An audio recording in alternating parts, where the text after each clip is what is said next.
প্রযুক্তি ও বিজ্ঞানের ক্রমবর্ধমান উন্নতি দেখে মানুষ কোরআনী জীবন ব্যবস্থাকে অনুপযুক্ত ভাবতে শুরু করেছে। তাই কোরআনের বৈজ্ঞানিক আলোচনার প্রয়োজন আছে বলে মনে হয়।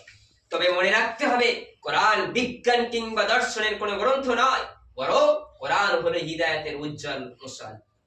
কোরআন যেদিন থেকে পৃথিবীর আলো বাতাসে চোখ মেলেছে, সেদিন থেকে তার একমাত্র উদ্দেশ্য হলো বিশ্ব সভ্যতায় জ্ঞানের আলো জেলে মূর্খতাকে দুর্বৃত্ত করে অন্যায়, অত্যাচার, অনাচার, অবিচারকে কাপড়ের কাপড়ে মুড়ে চিরদিনের জন্য সমাধিস্থ করা।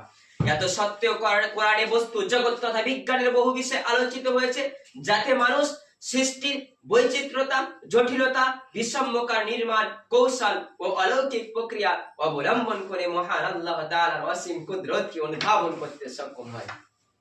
এখান থেকে স্থাপিত হয় কোরআন ও বিজ্ঞান সম্পর্কে ইরশাদ হয়েছে, আওয়ালাম ইয়ানজুরু ইলা মালাকুতিস সামাওয়াতি ওয়াল আরদি ওয়া মা খালাকাল্লাহু মিন শাই।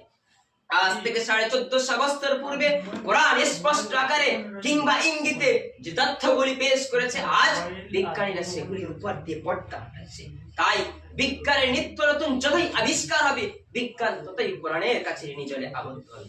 কারণ বিজ্ঞান নিজের গবেষণা লব্ধে তথ্যের সত্যতা প্রকাশের জন্য চিরদিন কোরআনের কাছে নিজলে আবদ্ধ থাকবে। বিজ্ঞানের আগে কোরআন যা যা বলেছে তার কিছু দৃষ্টান্ত।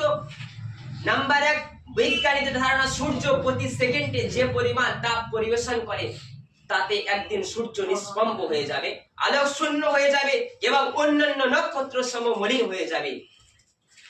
বিজ্ঞান তথ্য পেশ করেছে আজকে, অথচ 1450 বছর পূর্বে থেকে কোরআন অনবরত ঘোষণা করে আসছে, ইজাস শামসু কুবিরাত ওয়া ইজান নুজুমু কাদারাত।